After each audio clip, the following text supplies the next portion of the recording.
we have these two different decision-making mechanisms, but also we use that system one brain, that automatic brain, about 90% of the time. We're operating on 90% of the time. And so what ethical influence does is it speaks to that autopilot brain and nudges people to make different decisions. Welcome to the Women Choosing Growth podcast, where we bring you practical advice and guidance on how to grow your business and achieve success in your entrepreneurial journey. We feature inspiring stories of success, challenges of growth, and lessons learned from women entrepreneurs, industry experts, and thought leaders who have been through the growing pains inevitable as an entrepreneur. Whether you are just getting started or are looking to scale up your business, our show is designed to provide you with the tools, resources, and community you need to grow your business. Join your host, Tina, a lifelong entrepreneur and business growth advisor, as we explore topics such as marketing, sales, finance, leadership, and personal growth, all tailored specifically to the needs of women entrepreneurs. So if you're ready to grow your business faster and smarter, and learn from the experiences of those who have traveled the growth path before you, then this podcast is for you. Thanks for tuning in, and let's get started. Welcome back to another episode of Women Choosing Growth. I am your host, Tina Sue, and this is all about personally and professionally being in growth mode. So today we have with us Tara Landis. She is the founder of Bellrock Benchmarking, a Canadian consulting firm specializing in solving complex business challenges and driving lasting organizational change. She has over 25 years of experience, has advised 300 plus small business leaders, and led over 950 graduates through the Bellrock Management Training Program. She shares a little bit of that on our episode today. She also holds an MBA from Ivy Business School, certifications in change management, licensed influence trainer, and a very dynamic speaker. And not to mention how she shares with us today the 7 principles of ethical influence. And what I loved about our episode is that these 7 principles of ethical influence can really be used in personal and professional life. This is everything from just a change that you're having in your organization to actually selling to your clients. She gives such great, actionable, and relatable examples of where these 7 principles come in and are mostly unconscious until today, when she rolls through all 7 of them, and you will be able to write them down and be very mindful of them with you, your team, your business, your family, and your friends. So this is a great episode. Let's dive in and hear what Tara has to say. Let's dive into this wonderful episode that we have Tara with us here, the founder of Bellrock Benchmarking, and she is sharing with us the 7 principles of ethical influence. I am so excited to dive into this topic with you, Tara. Let's get started, and welcome to the show. Thank you so much for having me, and I am so excited to dive into this as well. I have been studying this deeply for 6 months and have at least another 6 months to go. And I think your audience is really going to have some actionable takeaways right as soon as they stop listening. That's what we're all about. Like, get out your pen and paper, ladies, and get ready to have some action, because I am also ready to learn from you. It is, influence is one of those like necessities in business growth, which is where we're all at. Like, how do we influence our customers? How do we influence our team? How do we influence even our loved ones and our family? So I know these principles are going to be able to be used by everyone listening and share it even like in their whole personal life. But you are one of the only people. I am currently the only certified practitioner or certified trainer in Canada. So that's awesome. I can also practice in other areas of the world, but yeah, I'm the only one here. Well, you're practicing around the world now with our audience, so right. You're sharing it with the world. So tell me how give us a little background on your journey. This isn't something someone wakes up or leaves college and decides like this is part of. I mean, you do a lot of things with Bellrock, but share some of your journey. Sure. Well, I started small business consulting in 2000. The year 2000 is when I graduated. And I was working for a company. And around 2008, I had my first child, came to my senses, and realized I didn't want to be traveling all over North America anymore. I wanted to move back home where I'm from. Funny how those And kids I do that to us. Yeah, isn't it? And now they're almost grown. Yeah, so I moved back to Vancouver, where I'm from, and started at my consulting firm here. So we work with small organizations. And one of the things right now, sort of with economic times, is really a lot of people are trying to figure out sales. How do I sell? How do I sell more? For a very long time, the economy was such that it was all about efficiency and trying to do more with the people that we had because the labor market was so tight. But things have changed a lot. And so I wanted to have a really good practical offering for people to help them with their sales. And it's tricky because we work with every industry. So Mhm. whether you're selling online or in bricks and mortar, whether you're going B2B or B2C, I couldn't figure out what to do that would encompass all of that. And then I stumbled upon Dr. Robert Cialdini, who wrote a book. I mean, this is, back in the 80s, he wrote a book Mhm. on influence and persuasion. And I started getting really into it. And then I started taking the classes, and now I just can't get enough. I love it. I love it. Yeah, So this is the 7 principles of ethical influence. So let's break that up a little bit. sure. Let's talk about influence in general and how you see it, and then let's talk about the ethical piece because that is different than just how to influence people. So Yeah. how do you define influence, and how does that? You give some examples of how that appears in our life. Sure. Well, I mean, basically, influence is getting people to say yes, or moving them toward getting to say yes. And there are all sorts of ways that people and organizations practice influence. One of the most common is money, right? If I throw money at you, maybe you'll be more likely to say yes to me. Mhm. So you look at companies that give bonuses, for example. But anybody who's given bonuses for a while knows that the impact is not that long lasting. Yes. All of a sudden, 5 minutes later, they're expecting it. It's not just a bonus. So money works, but it doesn't necessarily work forever. Another way that people or organizations try to influence is sometimes through force or even violence. Whole regimes have been built on that kind of influence. But that's not what we're talking about here today. What we're No. talking about is ethical persuasion. And Mhm. what we mean by that is moving people to more likely to say yes to you through words or deeds or images. And we know that it's ethical if I'm doing it and we're not seeing this as a zero sum game.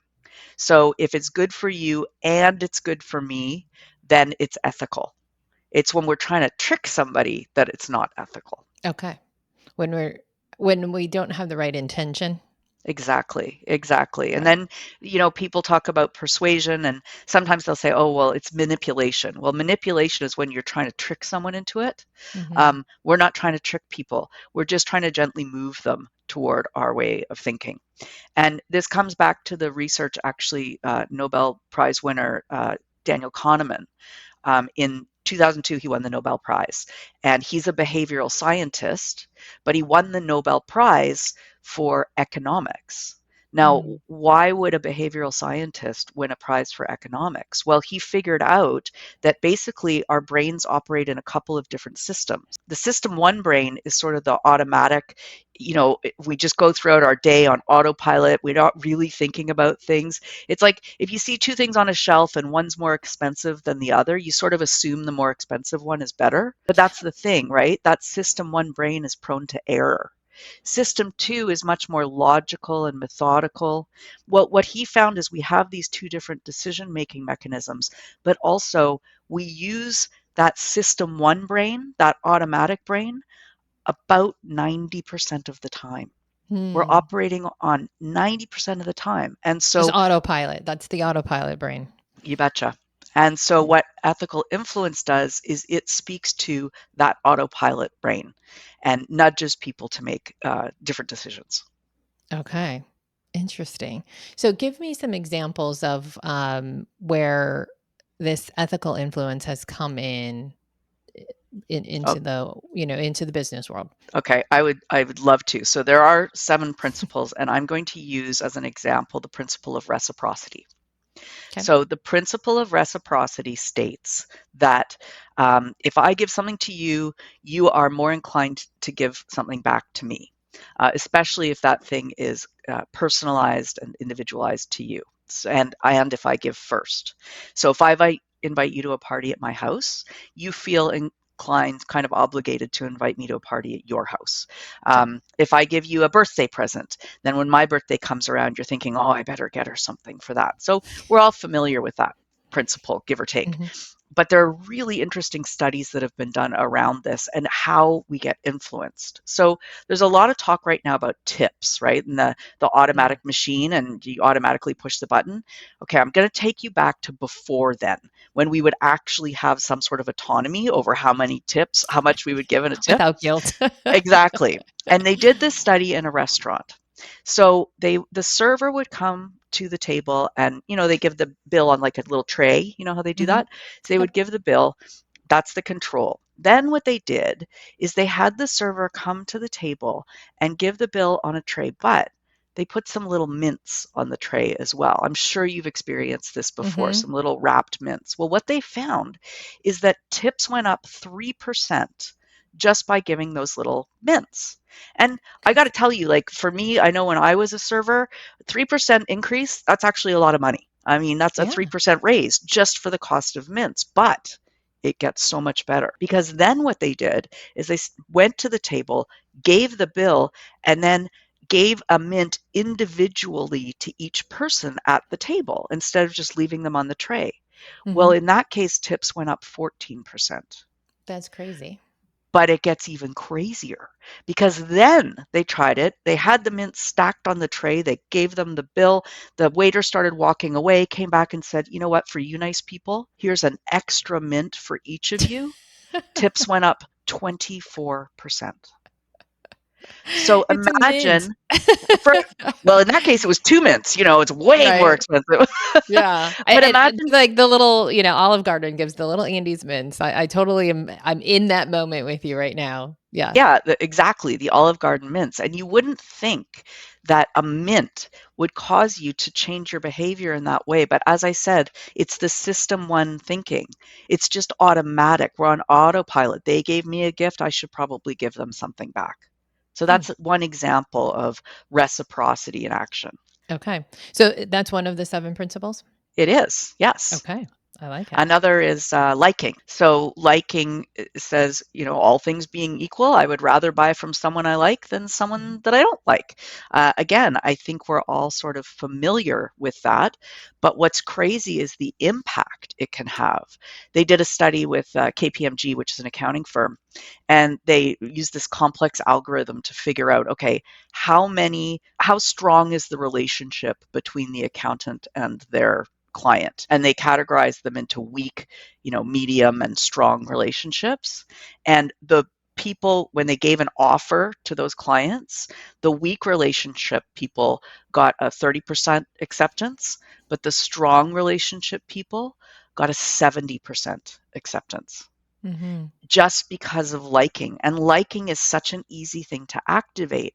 Often people think, oh, this is going to take so much time. I've got to get to know them. Yeah. No, no, no, no. It takes about 15 minutes to activate on that principle. So when you're Mm. walking into a room or you're on a Zoom call, even, you and I are on this call right now, you could look behind me and say, oh, she's got a painting of a dog. She must like dogs. Hey, do you like dog? Hey, I like dogs. And we find something in common. We have a little chat about dogs for 15 minutes. And there, now we've activated on liking. Now we like each other. So that's liking.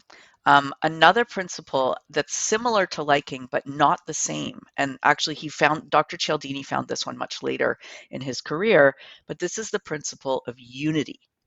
And Mm. so the principle of unity it's like deeper than liking, that we're on the same team.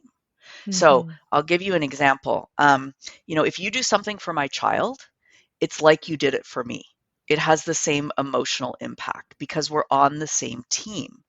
And so we want to try and create unity engagement with people that we're working with. Now, Mhm. I have trouble with this because what's the difference, sort of unity and liking? Well, the difference is if you and I both root for the Green Bay Packers, Mm-hmm. that's liking. Mm-hmm. If you and I are both Green Bay Packers, that's unity. That's the Okay. difference. And so it's being actually on the same team. And one of the little tricks here with unity is that how do you create a unity relationship? Like, how do you create being on the same team when that relationship does not exist, when we aren't actually on the same team? And one of the cool ways you can do that is, well, let me give you this. Have you ever asked someone for feedback? Yes. Okay. Well, when you ask someone for feedback, what that does is it creates a critic. They start trying to think about different things that you could do better. They start trying to find problems. Instead of feedback, ask for advice. When you ask for advice, you create a partner. They're now trying to help you instead of criticize you. And so just that act of asking for advice instead of feedback can go a long way to activating the principle of unity. I like that. Yeah. For some reason, when you ask for feedback, you think, well, I have to give them 2 good things and 2 bad things. Yeah, or the sandwich, right? The dreaded sandwich. Yeah, the sandwich, exactly. It's just the nature of the word. So I like that. Ask for advice instead. Yeah. Okay. The unity makes sense too. Like for you and I, we have some similar commonalities. Started at the same time. Our kids Mhm. are older, but we both are cheering for women in business. So is that an example of like where we're on the same team to help the people that we like live our lives for? I think that's an example of liking.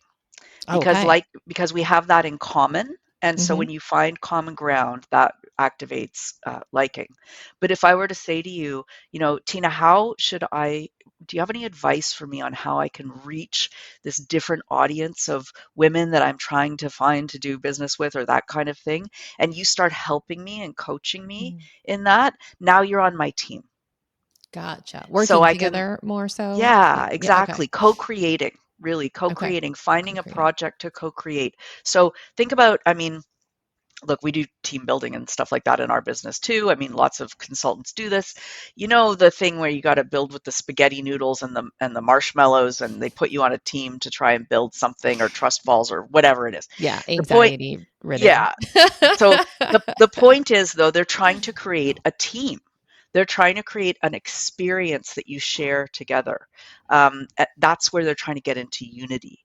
Another example I can give you is I graduated from my MBA program 25 years ago, and right now we're starting to organize for the reunion. Well, when we put out the call to people, hey, do you want to be on this WhatsApp chat because we're trying to get this organized? 100 people are now in this chat. Literally 100 people are now in this chat. And it's like no time has passed because we went through sort of this war together of our MBA program, and Mhm, we are all on the same team when it comes to that. Even though we're in different countries, different backgrounds, different everything, we have that shared experience, that shared team bonding time, which is very important in our lives. And mhm. so that creates a sense of unity. Okay. All right, before we dive back in, I want to take a moment to talk about something that can take what you're learning today in this episode, as well as our previous episodes, and turn it into something that is real strategic growth for your business. For example, if you're feeling inspired by what you're hearing today, maybe you want to improve your leadership. Maybe you want to refine your systems. Maybe you want to build a more scalable business. Maybe you just want to get out of your own way and break free from those limiting beliefs that may be holding you back. If are you feeling that way, then you are exactly the kind of entrepreneur who will thrive in our strategic shift program. You see, it's designed for women entrepreneurs just like you, who are established, ambitious, and ready to build something that is not just successful today, but is positioned for more growth, long-term value, and freedom, right? That's why we're in business in the first place. In this program, you'll get proven framework, tools and resources, financial insights, strategic mindset shifts, everything that you need to Work methodically through the growth of your business. And the best part is it grows with you. This isn't a course that you just take once and has basic business information in it. This is something that has the actual tools as if you were working alongside a coach to help you build the foundation and continue to build on it year after year as you continue to scale. It's even designed to work with your leadership team once you get to that point in your business. So if you're serious about building a business that is valuable today and continues to grow in value while you're not having to work harder, then check out the strategic shift on Tina-Sue. Look for courses and look for strategic shift. So let's get back to our show. That's helpful. That's great for the difference between liking and unity. Mm-hmm. Yeah. So those three principles, reciprocity, liking, and unity, those all have to do with one of the core motives that we have in our thinking, in our psychology, which is building relationships. But there's another sort of category of principles that motivates our behaviors, and that's the principle of that's uncertainty. And there are a couple of different principles you can act upon when you're thinking about the uncertainty and how that motivates people. Okay. One of them is social proof. So if I put quotes on my testimonials on my website, I'm activating on social proof. Social proof is when I see other people that are like me and I'm in an uncertain situation, I will lean into their guidance if I see their social proof. But this one, and I'm going to tell you the craziest study right now. I think, well, actually, I think they're all crazy, but this one I really like. So they did a study in South America. And it was in South America. They were looking at this chain of McDonald's franchises, the same owner, all these different McDonald's. And what they were trying to do was increase the sales of dessert. Okay, they just wanted to get more revenue, add-on sales, dessert. So in the control study, you'd walk up to the counter, I want my burger and my fries and whatever, and they would say, would you like dessert? So that's the control. Mm-hmm. In the experimental study, what they did is they looked into what the most popular dessert was. Okay, so before they even tried, they said, and they found the most popular dessert was the McFlurry. That's the one that people bought the most. So they changed the counter person. Instead of saying, would you like fries with that? How about dessert? They would say, would you like dessert? The McFlurry is our most popular. And just by pointing to the most popular, dessert sales overall went up 55%. That is crazy. That's a little FOMO right there.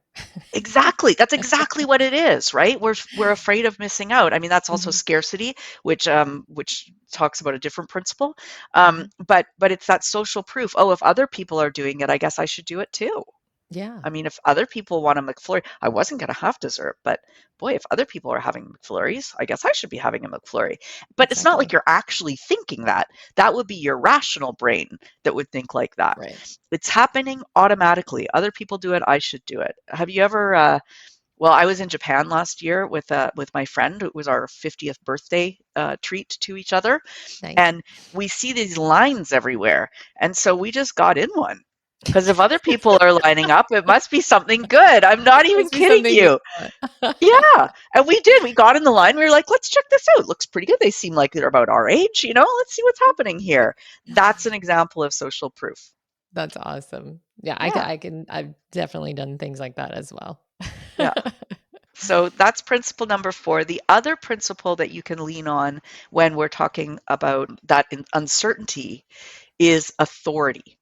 So authority is the principle that we typically listen to people who we think know more or are experts in the subject. But again, I'm going to tell you this wild story. So Great Britain, okay, we're in London, England now, and they go into a commercial real estate organization, and the receptionist originally was answering the phone, and someone would say, I want to let a property in Chelsea. And they'd say, okay, I'll put you through to Susie. Well, they changed that. And they said, oh, you'd like a property in Chelsea? Let me put you through to Susie. And then they just listed her credentials.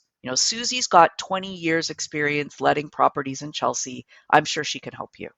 And what happened? Appointments went up 20%, and signed contracts went up 15.5% just by introducing the credentials in advance. So, and it wasn't even like somebody else was introducing those credentials. It was the company themselves that were, but they Mhm. were true. They were real credentials. So it's an ethical use of persuasion. And so imagine every time somebody makes an introduction for you, just get them to state your credentials too, whether it's inside your organization or outside your organization. And if you have the opportunity to introduce someone else, take it, because that activates not only on authority for them, but also on reciprocity for you, because now they Mhm. kind of owe you one. You gave them this great introduction.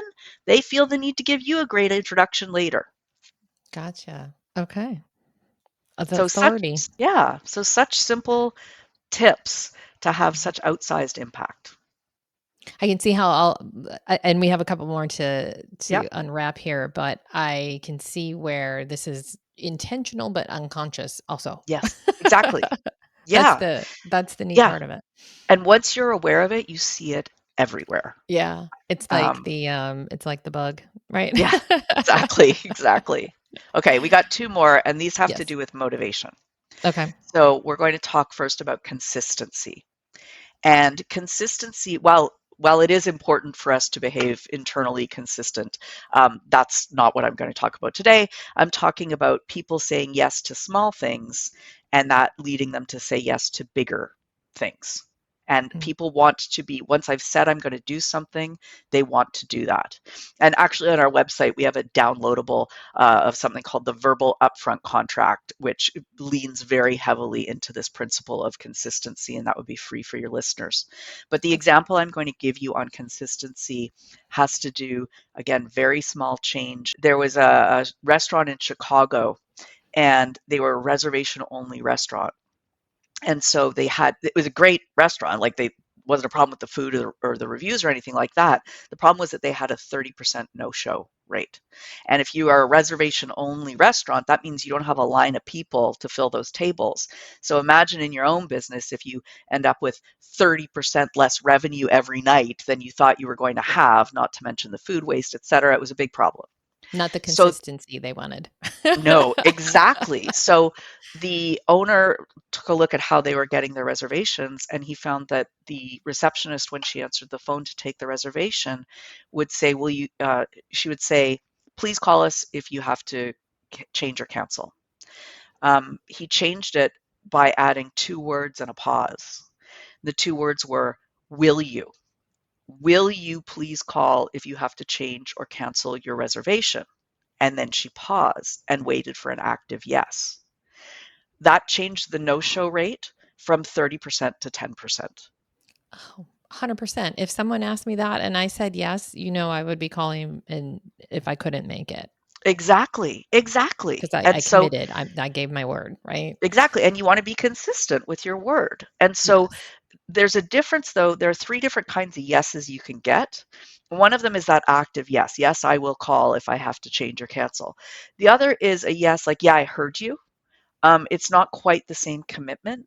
And then the third kind is the kind my teenagers give me when I ask, yeah, yeah, I get to it. They're not have no intention whatsoever. Didn't even really hear what you asked. The key here is to get that active yes. And the way we do that at Bellrock with the verbal upfront contract is we take it a step further and we say, and if you don't, how should I behave? What do you want me to do? So imagine Mhm. you have a client and they said, yeah, you're an interior designer or something.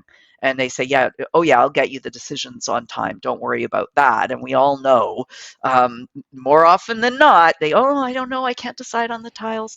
And we just say to them, well, look, as you can imagine, sometimes people have trouble making these decisions. So if you're having trouble making the decisions and we're starting to get tight on our timelines, how do you want me to behave? What do you want me to Mhm. do? And they will say, 9 times out of 10, will say something. Let me know. Alert me to the problem. Yeah. So that avoids all the hand wringing later when we're like, oh, should we call them? I don't want to bother them, but we're really getting pressed on time. When is it bugging them? When is it not bugging them? You don't have to panic about any of that. Just get them to say in advance how they want the relationship to be and then act accordingly. Okay.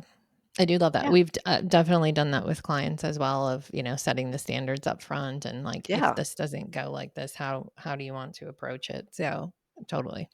exactly. Okay, one Mhm. last principle, Yes. and that one's scarcity. So scarcity is the FOMO that you talked about, right? Mhm. When things aren't as available as you want, they become more precious to us. But the interesting thing here is the difference between, I like to call it avoiding the bad and getting the good. So in Kahneman's research, I was talking about his Nobel Prize earlier. He did the system one and system two thinking. But the other Mhm. thing he found is that people are twice as likely to avoid the bad as they are to get the good. They are twice as more motivated to avoid bad things than they are to get good things. So this is something called prospect theory. But in scarcity, an interesting case of this was actually Dr. Cialdini himself got a phone call from Bose. They make speakers, Mhm. and they make them for audiophiles, right? Like the people who are really into sound. And they had this new speaker that they'd introduced, and the ad was just all full of words, the magazine ad, and all technical specs and stuff like that. And honestly, when I looked at it and heard they were having trouble making sales, I was like, well, yeah, because there's so many words No there. one's reading all No, that. that Yeah. wasn't it. That wasn't it. Apparently, these kind of customers like all that detail. So, okay, what was it? Well, what it was is at the top of the ad, they had the word new.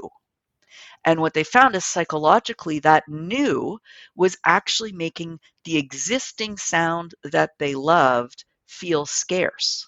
They wanted to avoid losing the good sound they already had by trying this new product.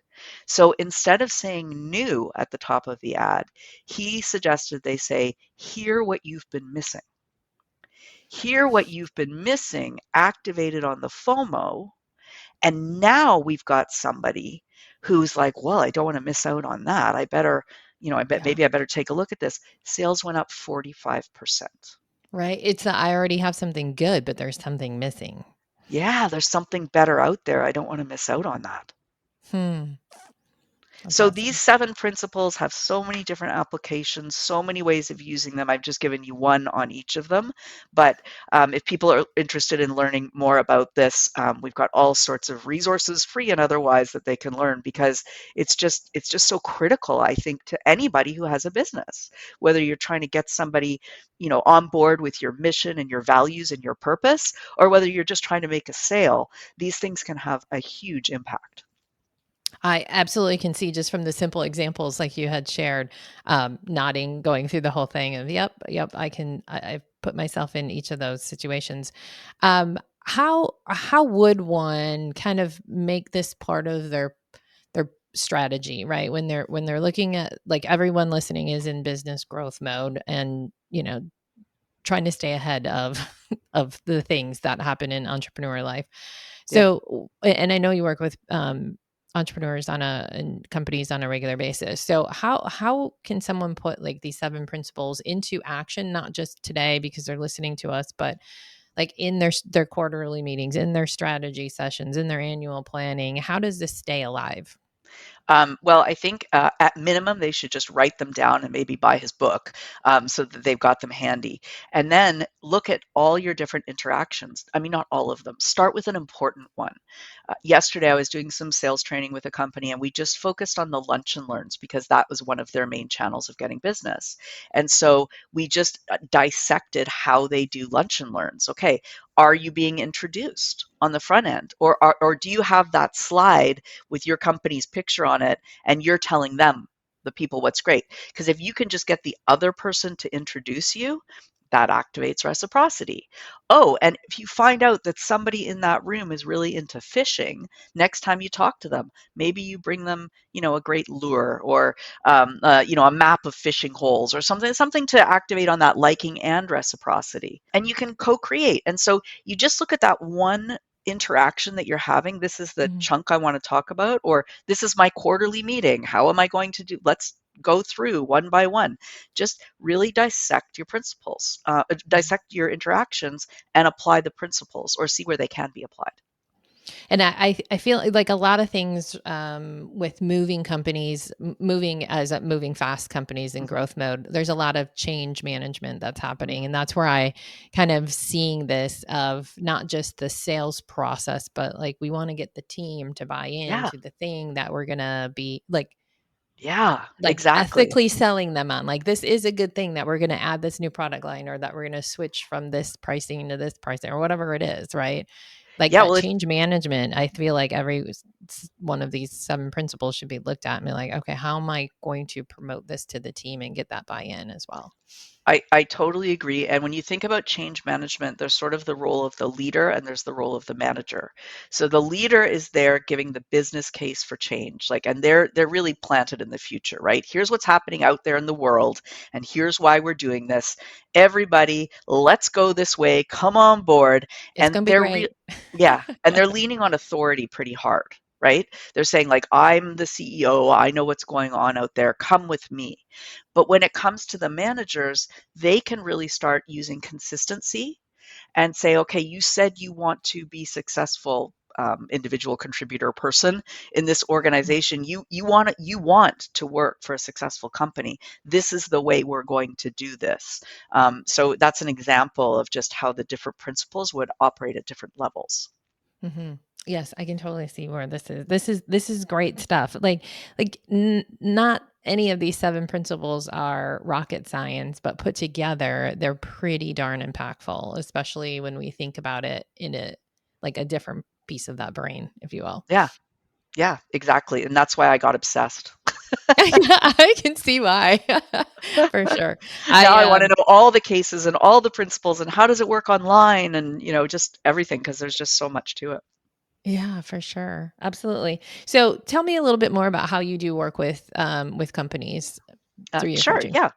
Well, we work with companies, typically small businesses, and Mhm. we either have them go through management training, where we have a management training program that we run 3 times a year. We've had over 1,000 graduates, and what differentiates that particular program is that we pair every class with one-on-one coaching.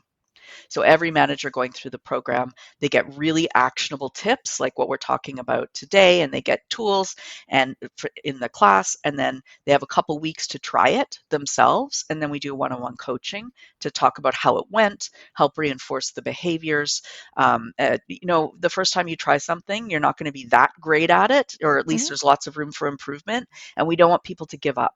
So we want to have that coaching in place so that we can help support them throughout their management journey. The other thing we do with companies is we do strategic planning facilitation and help implement those strategic plans. So that's Mhm. really the main business. That's awesome. And in the US and Canada? You betcha. Awesome. Anywhere they speak English. There you If go. they don't speak English, we're going to have a problem. But otherwise, yes. Someone needs to speak English. Yes. Yes. We will make sure that we have all of your contact information in the show notes, along with that freebie that you mentioned, the download that is, and plus you have some other resources that we'll make sure that the links are in there. What final advice would you have for our listeners today? Just get started. Just Just get get started. started. Pick one, just get started. Try it. That is what will make the 30 minutes that you just invested worth way more, is just Mhm. trying it, reinforcing it in your brain. The more you reinforce, the more you use it, the more you use it, the more valuable it gets. I love it. Try it and then master it, or keep Yes. getting better. Don't You just try can't it once. master it if you don't try it one time. That's right. Well, I appreciate you so much, Tara, and all of this. I literally, people can see I was also taking notes, so I am going to write them in a better spot than here. But I definitely am going to be being mindful of that in some of our planning as well. So appreciate Great. you. I appreciate you too. Thank you for having me on. Thank you. I hope you enjoyed today's episode. Please be sure to hit subscribe on your favorite podcast platform so you never miss an episode. The Woman Choosing Growth Show is not just another podcast. It's a tribe of women helping each other grow. So please, share this podcast with all the women entrepreneurs that you would love to see succeed. If you'd like to know more about customized business advising through Cultivate Advisors, download business tools, or sign up for upcoming events, visit www.womenchoosinggrowth.com. Once again, that's www.womenchoosinggrowth.com. Remember, we are in this together. See you on the next one.